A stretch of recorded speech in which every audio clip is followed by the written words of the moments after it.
Les voleurs de temps. Pourquoi occupent-ils la terre inutilement? Luc 13, verset 7. Je suis en train de rédiger un article ou une lettre importante lorsque retentit la sonnerie du téléphone. Je décroche. Au bout du fil, une voix féminine me demande sans préambule si je n'accepterai pas de m'engager dans la lutte contre le cancer en versant une cotisation substantielle. Je tente de l'interrompre, mais volubile, elle reste sourde à mes demandes timides. Je regrette, excusez-moi, je suis occupé. Elle développe son thème sans perdre haleine, insiste sur la grandeur de cette œuvre humanitaire, comme si elle tenait déjà son chèque. Impossible d'introduire un argument qui mette un terme à ce monologue. Je dois subir la demoiselle jusqu'au bout. Et lorsque enfin je pose l'écouteur, mes idées se sont envolées et je ne sais trop comment terminer la phrase laissée en suspens. N'avez-vous jamais été appelé de la sorte alors que vous vous réjouissiez de déguster un plat amoureusement préparé par votre épouse, cuit à point et fleurant bon? Hélas, l'écouteur à l'oreille, vous avez dû subir les propos d'un inconnu nullement pressé qui, avec un luxe de détails, prétendait vous avoir rencontré 10 ans plus tôt sur l'une des marches de l'abbaye du Mont-Saint-Michel. Et lorsqu'enfin libéré, vous avez pu retourner à votre assiette, votre mets était tout juste tiède, sans saveur et sans attrait. Vous l'avez avalé en 3 coups de fourchette, tout seul naturellement, votre épouse ayant quitté la table avec humeur quelques instants plus tôt. Que de moments bénis de communion avec Dieu ou de méditation de l'Écriture ont été ainsi interrompus. J'ai souvent pesté contre le téléphone, en particulier lorsque je rendais visite à de chers amis, hélas dérangés à tout moment. Monsieur, on vous appelle au bout du fil. Impossible d'avoir un entretien suivi avec eux, même en dehors de leurs occupations. Que pouvais-je faire une fois abandonné dans le salon? Ranger mon frein en attendant qu'ils raccrochent l'écouteur. Ah, où en étions-nous?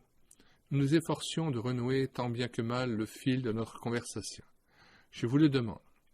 Qui, de nos jours, peut se passer de cet instrument au demeurant fort utile?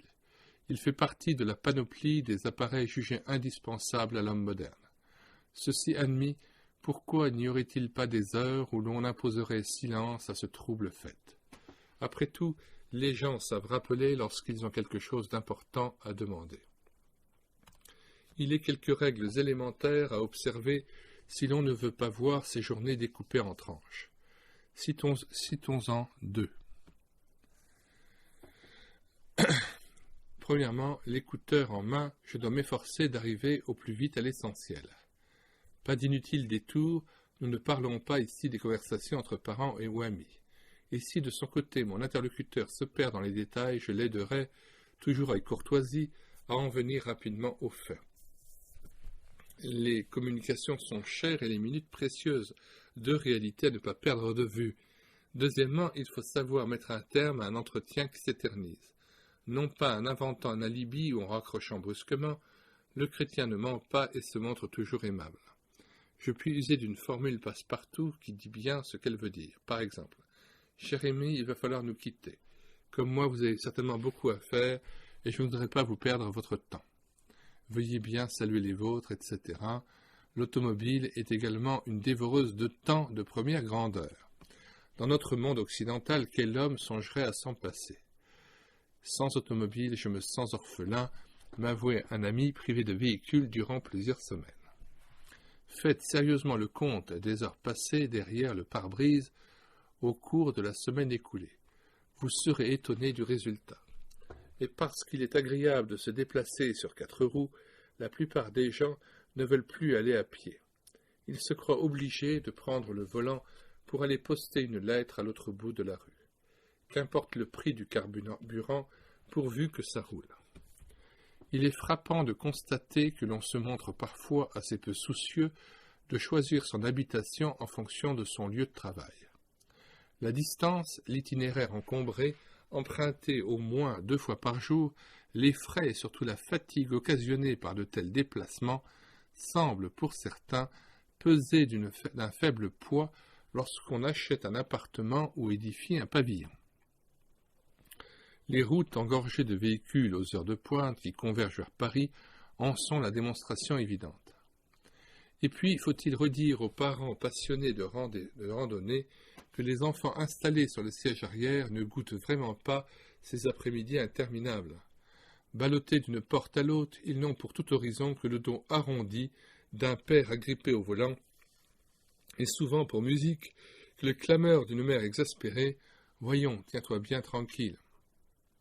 Tu ne veux donc pas rester une minute sans bouger ?»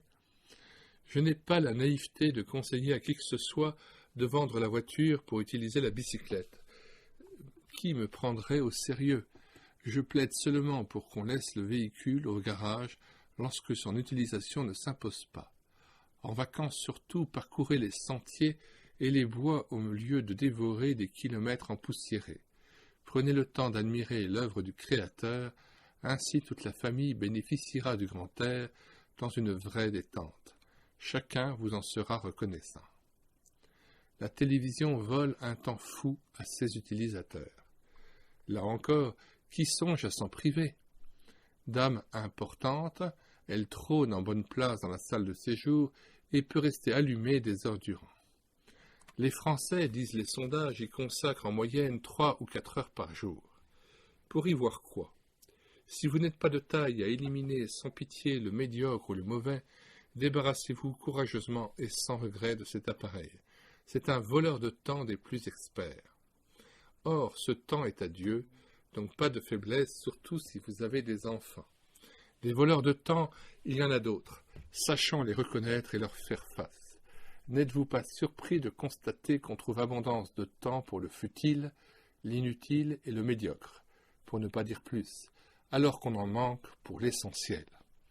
Pas de temps pour Dieu et la méditation de l'Écriture. Pas davantage de temps pour la famille ou les amis, pour lire de bons livres, se cultiver ou se nourrir spirituellement. Ne nous contentons pas de dire sempiternellement « c'est vrai, il faudrait ». Que Dieu nous rende capables de maîtriser ces voleurs de temps pour racheter le temps. Question. Êtes-vous conscient de vous être fait souvent voler du temps, par quoi ou par qui? Savez-vous renoncer à la voiture pour de petits déplacements que vous pourriez faire à pied? Comment vivez-vous vos vacances? Êtes-vous certain de maîtriser votre télévision? Êtes-vous capable de tourner le bouton à bon escient? Êtes-vous déterminé à racheter le temps? Et combien?